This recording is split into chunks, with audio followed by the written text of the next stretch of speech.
Selamat pagi sahabat rohani yang dikasihi Tuhan. Sebelum kita mendengarkan firman Tuhan di pagi hari ini, marilah kita berdoa. Kasih karunia dari Allah Bapa dan anaknya Tuhan Yesus Kristus kiranya menyertai kamu sekalian. Amin. Firman Tuhan di pagi hari ini tertulis di surat Yohanes yang kedua, pasal pertama ayat 5. Saya akan membacakannya untuk kita semua.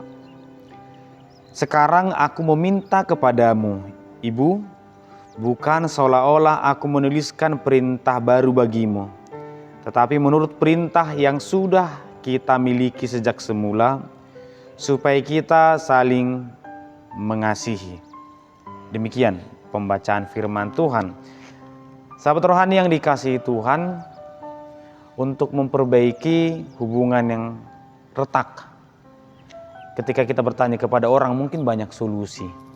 Misalnya ada pasangan suami istri yang menikah 1-5 tahun, ini kan sangat rentan berkonflik. Apa yang harus kami lakukan? Atau apa tawaran kita, saran kita kepada mereka? Mungkin ada yang mengatakan, coba diskusi. Atau kepada si perempuan, coba tunjukkan penampilanmu yang lebih menarik atau yang lebih cantik.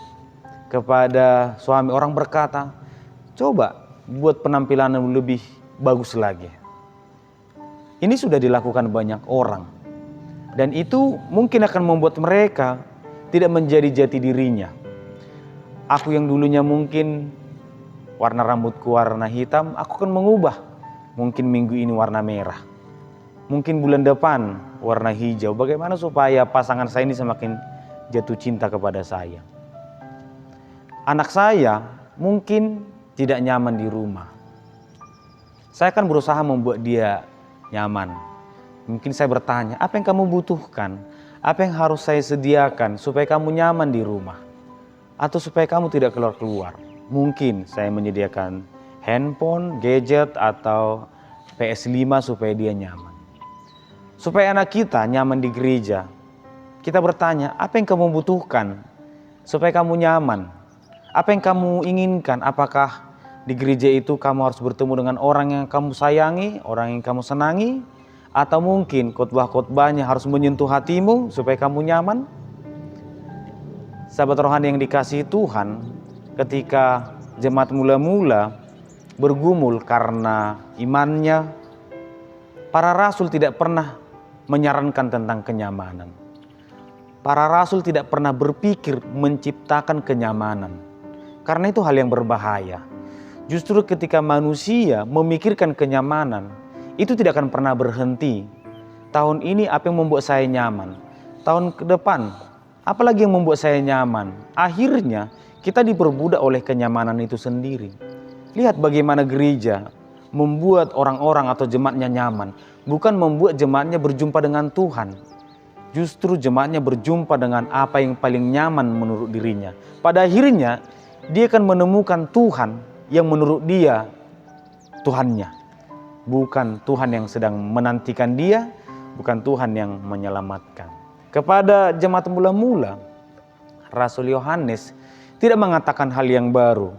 Justru dia hanya mengatakan, aku hanya mengatakan apa yang sudah kita miliki, apa yang sudah ada pada kita, yaitu saling mengasihi.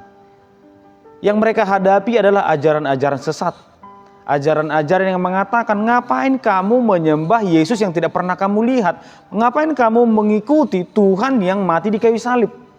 Justru para jemaat itu mulai goyang.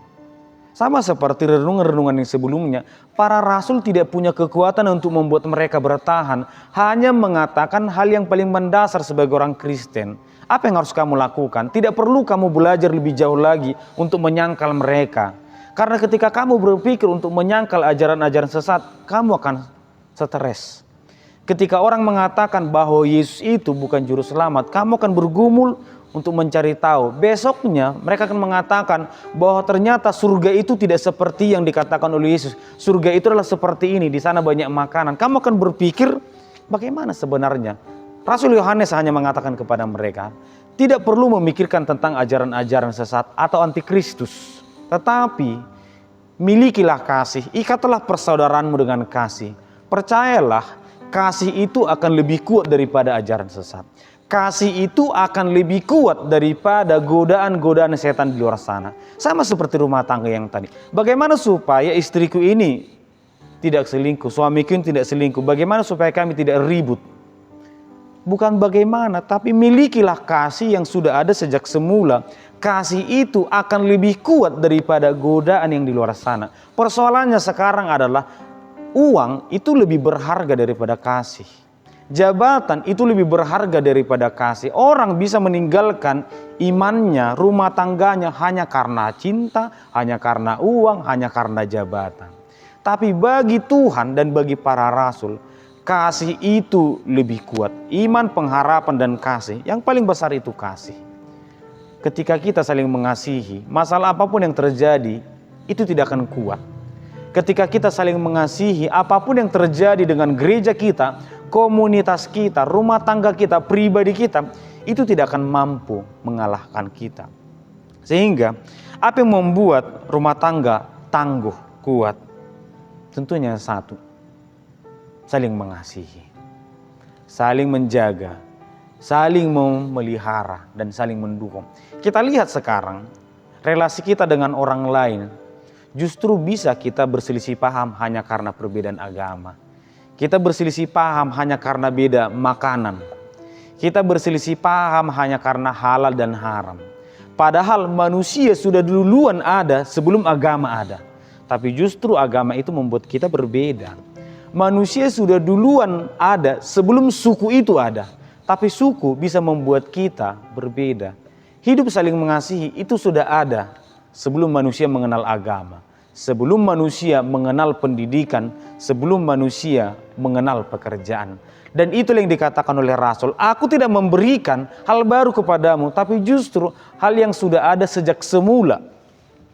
Sejak semula hidup saling mengasihi. Nah, menariknya di sini Rasul Yohanes mengatakan, ibu, sekarang aku meminta kepadamu ibu.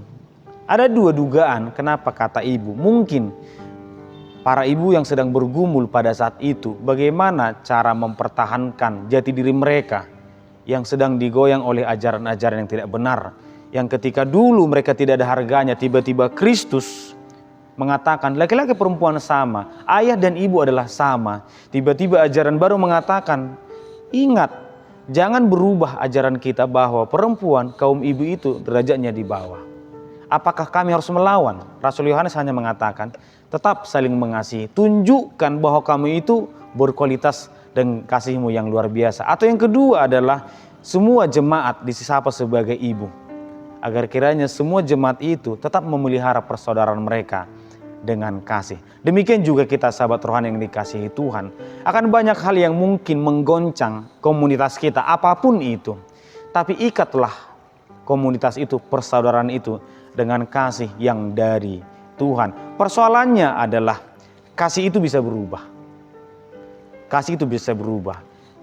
Ketika saya kecil, cinta terbaik saya, cinta pertama saya adalah ayah dan ibu saya. Tapi lama-kelamaan itu bisa berubah. Mereka mungkin bisa saya lupakan atau saya tidak peduli kepada mereka. Hati-hati dengan cinta yang berkembang. Rasul Paulus, Yohanes, Yesus selalu memakai kata yang sama, yaitu agape. Jangan pernah mengubah derajat cinta kita, kasih kita. Tetaplah pakai kasih dari Tuhan. Sehingga ketika orang tua kita pun semakin menua, mereka tetap menjadi cinta sejati. Ketika anak-anak kita pun nanti akan pergi dari depan kita, tetap menjadi cinta sejati bagi kita. Akan menjadi nama-nama yang terucap dalam doa kita. Dan semoga komunitas kita juga dipelihara, diikat di dalam cinta yang berasal dari Tuhan. Tuhan memberkati kita. Kita berdoa. Terima kasih Tuhan, kami bersyukur di pagi hari ini untuk kesapaan firman yang datang kepada kami. Yang mengajarkan kami untuk memelihara segala hal dengan kasih atau cinta yang daripadamu. Berkati kami Tuhan, agar kiranya setiap tahapan hidup yang semakin berkembang tidak membuat kasih atau cinta dalam diri kami berubah. Tapi kami mencintai, kami mengasihi seperti Allah mengasihi kami. Berkati kami Tuhan, seluruh pendengar sapaan firman di pagi hari ini, ketika kami akan memulai langkah kami, biarlah kami memulai dengan kasih yang daripadamu. Dalam Kristus Yesus kami berdoa. Amin.